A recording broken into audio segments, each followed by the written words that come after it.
Lovely to have everyone back right where we left them. And it's nice to not be standing at the dais right there and being joined by a stellar panel. Rajan, Vikram, Ankit, pleasure to have you with us at Business Today India at 100.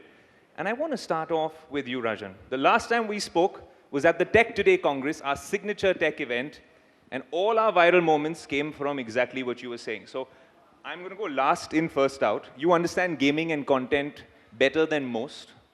The last panel ended on talk of GST. So we'll get that out of the way, and then we'll talk purely tech. With what's happening in the gaming space, let's address the elephant in the room, Rajan.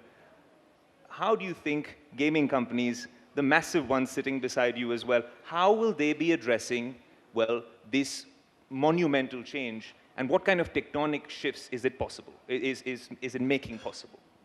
Thanks, Ayush, and always a pleasure to be here with you. I think, the question that you have asked, in a way, defines a sector that is engaging hundreds of millions of people today, that's for sure. So therefore, it becomes extremely relevant in this context. And now we as, Jet Synthesis particularly, look at the video game industry, which is, relatively not affected by this. But I'm sure, we'll hear from my colleague here on the other side on the real money gaming, etc., which has been drastically affected, with this 28% GST. See, the video gaming industry is a $180 billion global industry, which is much larger in terms of entertainment than even the music and the Hollywood industry put together. And there, people are coming in to entertain themselves, putting in-app purchases. Now with esports being recognized as a sport, growing to see how you can compete at a world stage to probably win a medal for your country. Now that industry, is of course the in-app purchase, GST, and all of that is relatively, at par with the way the rest of the world is. But there's a larger theme there, Rajan. Yeah. The reason I ask you that is, not just for a viral moment, I ask you that because that's largely how policymakers view a lot of emerging tech, right? The next possible question would be what's happening with AI. We saw what happened with a sort of stutter in the Web3 ecosystem with the crypto approach. But now over here, aren't you a little worried in terms of largely how emerging tech is viewed? I'll rephrase that. We have a new data protection law, right, which really talks so much about data privacy, security. It's sort of, it doesn't really get into AI. We're hoping for the Digital India Act to really address that. But then again, you see that there's cognizance of a lot of emerging tech, but is there true understanding on the policy side? No, definitely. I think, policy and innovation and disruption actually is a global phenomena where policy follows that. I mean, one can predict how the disruption is going to happen and then have. But so to me, I think globally, it's not only in India, the need for better and greater innovation in policy making is definitely a very critical piece. And I think when it comes to this sector, the online gaming world is actually defining a much larger constituency than, because video gaming industry, real money gaming industry, I think all of these should have been, identified a little better earlier and had policy kind of work with that. I mean, that's my take. But in talking of emerging tech and, what you talked of AI and I think the disruption is going to come even greater when we look at things like quantum computing and quantum mechanics. I mean, I don't know if we have a moment, but I can, just kind of, put out the severity of that, right? Today, when we talk of generative AI, because everybody is seeing it, you realize how it is going to impact, a consumer because of ChatGPT. What it's going to do to enterprises is going to be multifold that effect, right? And I just came back from the Valley on Sunday. I mean, every time I go there, 100 million more jobs will get disrupted. I mean, that's the kind of quantum that is being discussed through the number of stealth companies that's coming. Add quantum to it. Quantum computing makes processing billions of times faster, right? We've all celebrated the Chandrayaan, right? And we talk of astrophysics, which talks about the macro, right? The world and the celestial beings and what it comprises of.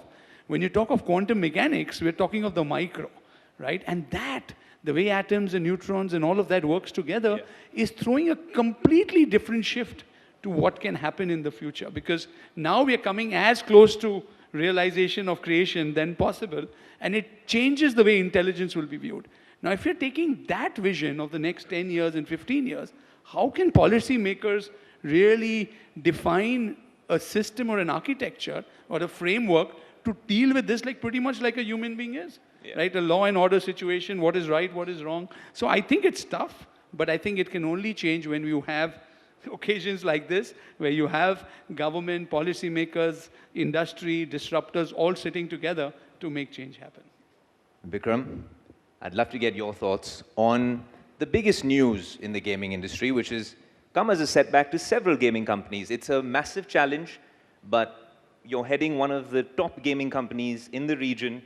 How are you overcoming that challenge, and what's the morale been like at a company like Games 24/7 since the announcement? I mean, I think I'm not sure how much more I'm going to have to add on the core policy question than what's already been said by many out there. It is a very substantial tax increase. There's absolutely no doubt about it. The government's done what it thinks is best for the country. We appreciate the clarity, but we've said time and again it's going to make things very tough for the industry, and it will. But I think as I speak, people in our company, and I'm guessing in other companies as well, are working day and night and trying to figure out how to adjust product offerings, business models, and so on and so forth, to continue to not just survive, but hopefully do well in the new tax regime. It's certainly going to set the industry back by a few years. But we're hopeful that we're able to get past this and repivot and kick off a new journey from here. So that's what I would say. There's a lot of uncertainty. See, one of the reasons you're not going to get anything more specific from me than that right now probably is because honestly, even I don't know how many of the things will play out. Okay.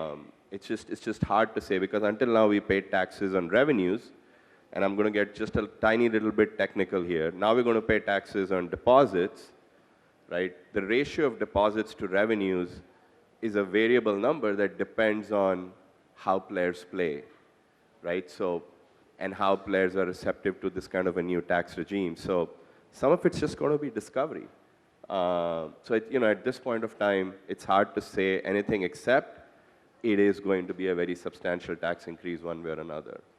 Okay, I'm going to rephrase that because I was a lawyer in a previous life. Are the days of sunshine and rainbow over for Indian gaming companies? I absolutely hope not, no. And I actually don't believe that. Like, it's going to be a tough time. As a company, we're still bullish on the long-term prospects for the industry. We're just going to have to be very creative and figure out how to make our way through the next couple of years, which are going to be tough. But the government's done a lot of good things as well. They have, the SRB, the MeitY rules that have come out, the clarification on the TDS front.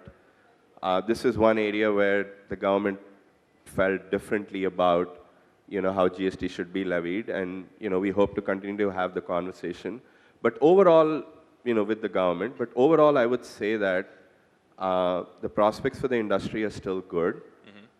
We're just going to have to repivot and figure certain things out all over again. I can tell you that the morale in our company is still strong. We know we have problems to solve. The culture at our company, from its very foundation, has been a very scientific one.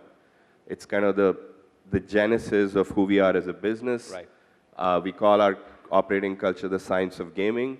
And so in our company today, the general sentiment is, let's be scientific, let's ask the hard questions, answer those hard questions, and figure out creative solutions to the problem we find ourselves in.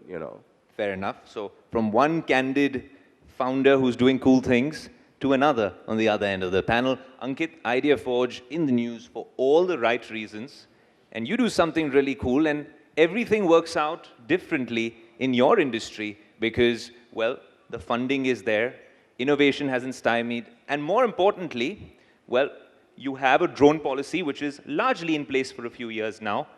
The government is considering a lot of partnerships with companies like yours as well. So it's make hay while the sun shines for Idea Forge and other drone companies. Yeah, absolutely. I think the drone industry, particularly after the pandemic, it's an industry that, in the minds of all our customers and the policymakers, turned from a good-to-have industry to a must-have industry. And we've gone through that entire cycle of ignore, deny, and then accept, and now adopt. So I think we are in the adoption phase, and it's an industry that, on a daily basis, you will see the need of deploying it is actually strengthening with what's happening globally in terms of war, what's happening on our borders, and the need for economic development in our own country, and how drones can play a pivotal role in being the evidence creator in making the efficiency of each and every process, particularly on the infrastructure side, very, very transparent to all the stakeholders. What's interesting there is now we've gotten, well, all the contentious stuff out of the way, Vikram. You can breathe a sigh of relief. I want to talk about innovation for the next 25 years, because we're talking about India being a tech superpower, well on its way, but by 2047, we're putting a timeline there, Rajan. Now, when we talk about India becoming a tech superpower in the next 25 years, or maybe 2 decades, AI has to be one of the big disruptors where we need to take pole position. And at this point, we're still a work in progress. Would you say quantum, would that be another space? Web3 maybe? Where do we really have to focus our innovation efforts? No, I think all of these that you mentioned, and the disruption is happening because all of these are working together. And we are not even talking on how we are impacting consumer behavior through the multiple, kind of products and services that people are being exposed to. So I think, it's very easy for an entrepreneur to create an opportunity to adapt to consumer behavior that has changed. But most of the disruption has happened where you have pushed consumer behavior to change. And it's funny, right? Because once, the human mind has been expanded with a new idea, it never returns to its original dimensions. I mean, you think of it, that today once a farmer is getting his subsidy, right, in his bank account, he's never going to go and stand in a line and wait for some agent to give him that, or WhatsApp where you don't have to pay for SMS. It kills industries. So what is going to impact changing consumer behavior is that one big thing. Today, the problem is with generative AI, which is really not only being able to predict, what will happen, but actually getting it done. Even enterprises are getting disrupted at a massive scale. Moment enterprises get disrupted, the people behind those enterprises are all going to change. New skills are going to be, and imagine all of this happening when 5G is going to 6G, when quantum is happening. As I said, quantum computing is billions of times faster than our current, speed. I mean, we were talking earlier there, I remember when we were at NASA, we were evaluating 4-dimensional data. And that is also intelligence, right? And processing that to deliver an outcome. Today we have so much faster because the transistors and chips are getting smaller. Like your mobile phone has a lot more on it. But quantum is disruption to that. Because today that same transistor can operate, like, if you're just giving an example in common language, a bit is either your 0 or 1. But a qubit can be 0 or 1 at any point in time and can keep changing. So just imagine the multiple number of combinations. It's exactly like your human brain or the way intelligence works. Now, if everything around that as a computing is going to work in that era, and we have AR and external realities, even if you see the Gen Zs, because we work so much, look at the identity issues that are there today. Yeah. I mean, people are, identifying themselves differently. They're living in a digital always world. The real world is second to them. I mean, we spend time with such people and we see how real that is becoming, right? And it's a virtual world that some people have created, and they believe they're socializing there, they're buying goods there. You said Web3, you're trading, your life is there, you're earning there. Yeah. So, I mean, with all of this happening, sorry, I'm just putting a thing, how do we navigate a world like that? But therein lies the opportunity for India. I think because India will always do things that have never been done before. We talk of best practices, we create next practices. India will create the next practices of the next 25 years for the world to understand and follow. innovation here is not just innovation for the heck of innovation. It's innovation because there's a real need. We have billions of people whose problems need to be solved. And they need to be solved with non-negotiables of innovation, like scale, like affordability.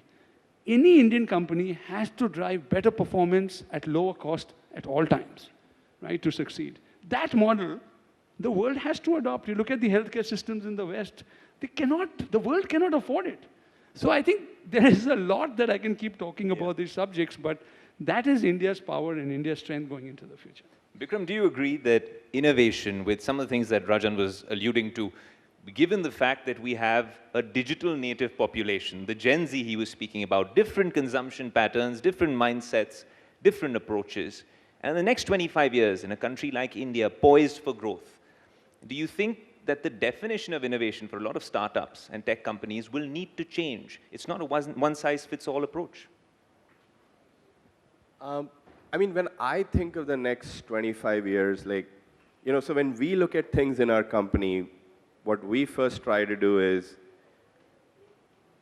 what do we have and what can we realistically achieve with it, And what is our biggest asset? What is our biggest strength? We don't want to be doing things that we're not have strengths in. And what is India's biggest asset today? What is India's biggest strength today? Is a massive youth population. I mean, India's population just under the age of 25 is probably 60% larger than the entire US population. So if I had to think of, like, what is the asset that India needs to leverage to drive growth over the next 25 years, it's its youth. And when I say youth, I mean children as well, And if you talk of AI, you talk of innovation, like, if we can figure out how to make this youth population of ours, including children, deliver better education, deliver better skills, everything else will happen organically. The youth today is far hungrier than the youth at my time. At my time, my parents would just tell, most parents would say, beta, ya to doctor bano, ya engineer bano, very limited opportunities. I have seen with people that work in my house in Mumbai, the hunger for their children. Like, I think what we need to do is figure out how to help those parents or those children satiate that hunger for their children. So the more we can leverage technology and AI, and I think AI has a huge role to play in education. One of the biggest challenges with education that I see it with my children, I'm sure everybody here sees it with their children, is you're not getting the right kind of instruction, you're not getting the right kind of personalized instruction. In our business, the most important term that we use all the time is, hey, I want to personalize everything for every single user. No single user is, every single user is unique. Every single user has different pain points, different joy points, and I want to make sure I give them something that's personalized to them and joyful for them. Is education personalized today? You are a slow learner, you are a fast learner. You pick up math very quickly, but you struggle with English. You have the same way of learning everything in the country today, not just in India, but everywhere in the world. If we can solve that problem, if we can use AI, and the applications are all there, if we can use technology to deliver personalized education, and it can be done cheaply. You don't need millions of people to do that. You need the right technology. Then you've got a real innovation revolution going, because those educated people will drive all the innovation that you and I cannot even dream of today. I love how you've coined the term, the innovation revolution, because I was going to talk about the AI revolution, but it's much bigger than that, Ankit. Right? When we talk about what you're doing with IdeaForge, and you see the next 10 or 20 years, right? Where does that next quantum leap in innovation really come from? Is it going to be AI being the disruptor? Because you said something very interesting earlier. You said that there was a time when you had to really spread awareness about what you were doing. You've gone through the grind, went against the grain, and now you've established yourself as a very successful company with public and private stakeholders, of course. But what I want to understand from you is, where do you see that innovation coming in a company like yours or a sector like yours, where people at this point are worried about emerging tech or increased automation? So I think it's going to be very critical that we understand some of the previous journeys that other techs have had in this process. If you look at the CCTV industry, who sort of consciously remembers that a CCTV is installed somewhere?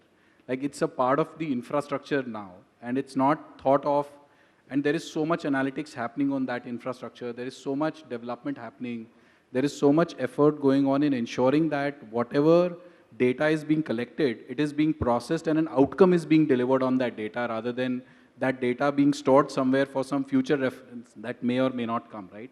It's all become active intelligence and all of it is enabled by artificial intelligence. That's the case that I clearly envisage with drones.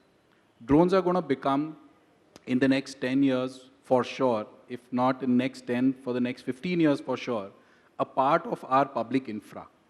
They're going to be so commonplace that we are not going to be thinking about that, oh, my delivery happened through a drone, or my surveillance or that information came through a drone. It's going to be part of the infra, and the intelligence on each of these systems is going to be such that the outcomes will be delivered without needing a lot of conscious effort or a person in the loop in many cases. So that is definitely something that's going to happen in this industry.